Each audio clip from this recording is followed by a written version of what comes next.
Since 2007, Jeep came out with the Compass, and in 2017 they gave us an off-roading oriented Trailhawk SUV. And when you're looking into the small compact SUV, there's not really many options.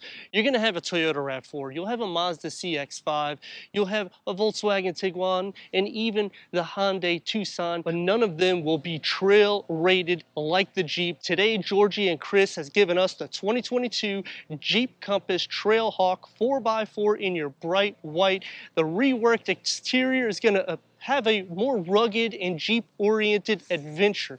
Trail rated, that's what it has, with extra ground clearance, added rock mode, unique styling to finish the exterior styling. On the inside, it's going to get better materials, new tablet styled with the Uconnect, more Cherokee refined. The tall, boxy profile and the off-roading specs is going to compare against those rivals, but the Trailhawk might do it a little bit better. I'm Anthony from Hawkeye Rides, and we're going to go over all the specs and details, starting now.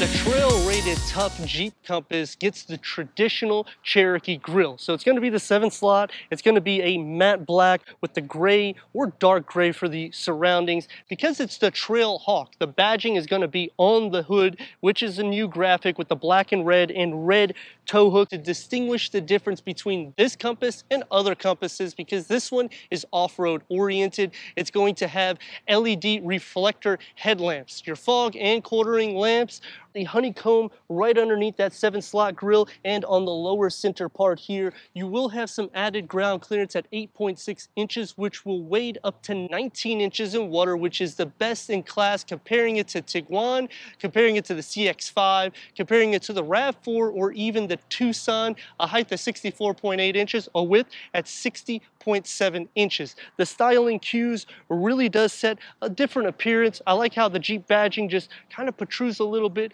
and the hood stays relatively flat with the aerodynamic lines encasing the 17-inch diamond cut alloy wheels. The disc behind it at 12 inches, the rear at 11 inches. 4 total skid plates. Off-roading suspension includes a strut front and rear with coil springs. Front and rear will also have your anti-roll bars. The Trailhawk adds a low crawl gear ratio, which keeps the Compass in first gear. That's going to direct torque only to the wheels that can find grip. And this is basically all for that trail rate, and that's exactly what you're wanting when you're looking at this. Active drive lock, base curb weight at 3,633 pounds, a length at 173.4 inches, the wheelbase at 103.8 inches. Because this is the Trailhawk, it's going to be unique on the sides as well, not just the trail rated badging, but you're going to get the gloss black over the whole roof.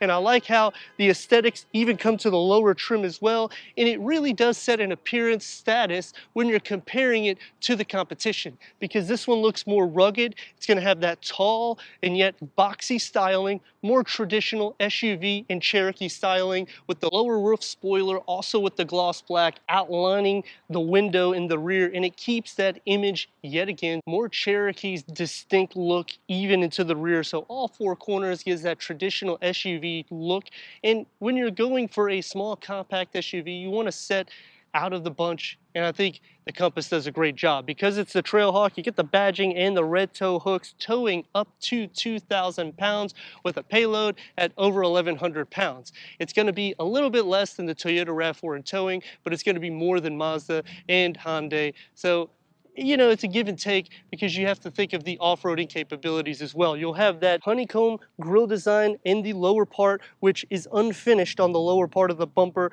You got your reverse parking sensors and your reverse camera. Going inside to your cargo is going to start at 27.2 cubic feet. There's a spare tire tucked underneath with a 12-volt and storage on both sides. The rear bench split folds at a 60-40 split. That's going to max the cargo to 59.8 cubic feet. It's not going going to be the best in class with storage. However, again, you have to consider this is off-roading, trail rated. The Jeep Compass really has a nice exterior appearance, especially for the rework that they've done, adding some Easter eggs even on the side view mirrors. So it has the Jeep, you got the matte black covering it. I wish it was a little bit more gloss black because it keeps that orient for off-roading purposes, and it keeps a nice styling. Jeep backs the performance with a 2.4 liter inline 4-cylinder producing 177 horsepower and 172 pound-feet of torque. That's paired to a 9-speed automatic transmission achieving 22 to 30 mpgs. 0 to 60 is not going to be the fastest, that would be Mazda, but it's at 9.3 seconds. 0 to 100 around 29.3 seconds. A quarter mile at 17.1. 70 to 0 stopping at 184 feet. The trail rated Compass, I like the styling. It's not necessarily going to be the fastest, but when you're comparing it to the rivals, you get that traditional styling and the off-roading capabilities. Let me know in the comments what you think about the 2022 Jeep Compass Trailhawk. As we go into the interior, go over the tech, and take this for our test run. Entering inside the Jeep Compass Trailhawk, you're going to receive 39.2 inches of headroom, 41.8 inches of legroom. They're bucket front seats with black leather and cloth mix Trailhawk stitched work, and you're going to get some contrast stitching as well. So the setup is pretty good. Just the manual seat adjustments I could do without because of the price point. If I'm comparing it to the Mazda CX-5, I would get power adjustments. You will receive the new dashboard design, which is seamless for the air vents, and I like that most of the automotive industry is actually going to the same image. It just really does fit a nice smooth look. You're going to get the leatherette inlays, silver outlining in the gloss black. So the setup is pretty precise, more luxurious and upscale, and that's what we're getting with the tablet style 10.1 Uconnect 5. We don't have the navigation, however, it is touchscreen. We can go through all of the settings so you can see all the apps in which we have. We do have Wi-Fi, 4G LTE, FM, AM, Sirius XM, Bluetooth connectivity, Apple CarPlay, Android Auto with 6 speakers. Switching to reverse, you do have trajectory. You got the tow line. You can click that plus and you can see the tow really easy. Click back into it. The setup in the center, this armrest moves back and forth, so it's good for tall people like me. Open up, it's pretty deep, it's just not so wide. Cup holders, pretty efficient. A 16.9 ounce water bottle, I'd say a 32 ounce max. You can put your key fob in between it. The gloss black outlines it and goes into the center area here with your 4-wheel drive low and 4-wheel drive lock. You also have your mode select, which is pretty cool because when you change it into snow or mud or the rock, it will change it on the driver cluster as well. A large storage bin with a USB-C port and a regular USB dual climate control settings. So for practical use, this vehicle is pretty spot on. Elbows are going to be pretty soft for the most part. Leather wrapped 3-spoke steering wheel. This Jeep design, I like the way they're setting it. It's multi-function. You get the cross stitch in the red. The gauge cluster will be analog and digital mix. But again, you're really looking for an off-roading oriented vehicle that slots underneath the Wrangler. And I think, you know what, to get your feet wet, this is a pretty decent one because you do feel like you sit up higher. Door panel is going to get the gloss black, and it also encases around that speaker, one touch up and down for the front windows with the contrast stitching on the leatherette. Storage in the door panel, I would say you can fit maybe 3 16.9 ounce water bottles, so it's pretty efficient yet again for the storage cubbies. Let's see how I look in the back. For the back seats, I'm at 38.5 inches of headroom, 38.3 inches of legroom. It is pretty comfortable back here. Storage behind both of the front seats, and you get the Trailhawk, little badging there as well. In the center, for cup holders, you could fit a 16.9 ounce water bottle. I'd say that's about max. 20 is going to be a little tight. Floor is not completely flat. A 12 volt, a USB, 2 air vents with the gloss black over the top. As for the door panel, harder materials are on the top, just like the front with the gloss black. The leatherette with the contrast stitching, and storage in the door panel, you could really only fit about 2 16.9 ounce water bottles. It's pretty efficient just because it's a smaller compact SUV. It's going to be a little bit more tight, but that's really what you're expecting. Let's see how I look in the center. Sitting into the center, headroom still no issue. Leg room, I'm pretty much grazing the back of the passenger seat. I moved it back just a tad bit. However, you can fit 3 people my size, butt space is going to be shared amongst both occupants and leg space as well. So the real estate's going to be a little tight because the seats are not necessarily so wide. And just sitting two in the back, even for feet space, it's pretty decent just for a tall person. It's going to be not necessarily uncomfortable, but for a longer drive, you're going to be moving around just a little bit more so than you would for a medium size or a large SUV. Taking the redesigned 2022 Jeep Compass Trailhawk out for our test run. Some nice things about 2022 is we've already started with a lot of refreshing in a lot of models and different automotive companies as well. So it does give you a lot of variety, which is nice, especially considering we still have the chip problem and we're going through the COVID-19 still, and it gives us something to look forward to because of these redesigning attributes. What I like about this particular model is that you set up higher than pretty much all of its competition. So when you're looking at it in that perspective, it just gives you more of that rugged feel, and it's not going to be a Wrangler by any standard. However, it's like underneath it, so if you're trying to get your feet wet, you've never went through water, you can do so with this.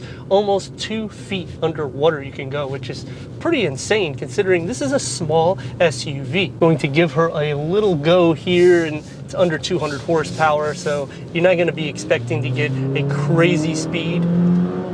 And when you hit a higher note, that engine gets a lot louder as well, as you can hear. So it is something that's a Jeep thing at the end of the day. If you were to get a Wrangler, you would hear the engine because the roof is not as sealed as this particular one. No dual pane windows. Braking on it though does feel like it goes a little bit forward more so than I would like to, especially if I'm comparing it to Mazda or Toyota or even the Volkswagen Tiguan. I think the braking on this one is just a little bit not as strong, but again, this is off-roading oriented, so you're going to have some of those attributes mixed in between. Red light, green light, 172 pound-feet of torque. Here we go, guys.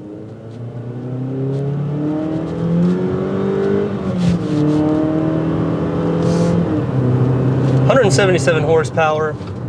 The wind noise does start to come in, and it doesn't necessarily filter out as well as you would anticipate, because Jeep has been doing an excellent job sealing it up and giving better sound dampening. However, I think, again, we're in a small SUV, so you're not going to expect full-blown luxury amenities, and the fact that you have the capabilities to take this off-roading in that rock mode, you only get that with the Trailhawk, which is super cool because when you engage it, like I was saying on the exterior, it keeps it on first gear, so that way the torque can be distributed to the wheels that need be, and it just gives you the capabilities to do all of that. Turn radius at more or less a stop will get about 2 lanes, and this Kia Soul decided to cut in front of me, but the nice thing is now you're going to really see the power that comes out of this Trailhawk. You can see you can pass a Kia Soul without any issues. Now there is 3 things I like and 3 things that I dislike. Is anything more than that, I'd be buying this vehicle. The 3 things that I like about the vehicle is the fact that became more refined, better materials are inside the cabin, the exterior keeps that iconic Jeep profile, and it does feel a little agile.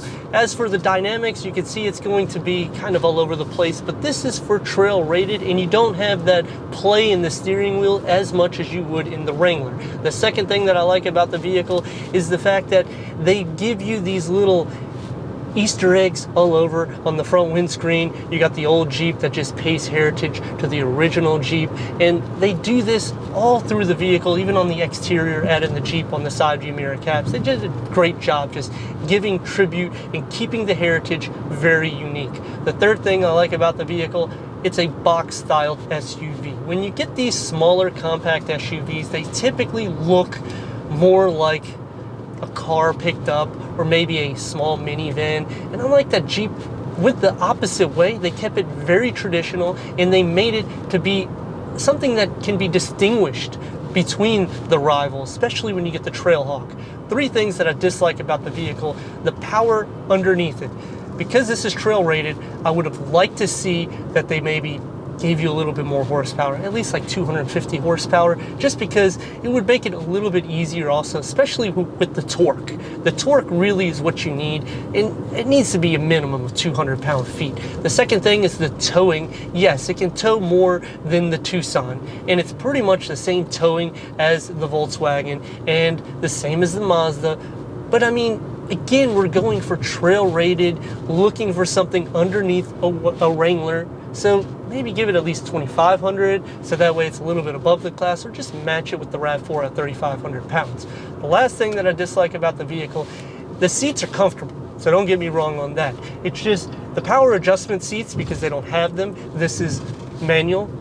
It's hard to find a happy medium for someone tall like me, so I'm kind of playing with it between lights and as I've been testing the vehicle throughout the review. But as for driving it normal, you're going to be pretty much hitting around 2.5 to 3 RPMs everywhere you go. The road noise isn't necessarily so sufficient. It's not that loud until you get into highway speeds, but it is something that in these vehicles, you're used to that. It's not going to be over the top noisy if you're comparing it to the rivals. It's pretty much spot on, and you have enough storage capacity. You have wireless Apple CarPlay. You have all the new technology with the Uconnect 5, plus you got all the advanced safety features that are included in this vehicle. I like to thank Georgie and Chris here at Ferman Jeep in Wesley Chapel for giving us this 2022 Jeep Compass Trailhawk for our car review. If you're already a subscriber, thank you for being part of the Hawkeye community. If not, check the website out and the merchandise and everything we do here at Hawkeye Rides.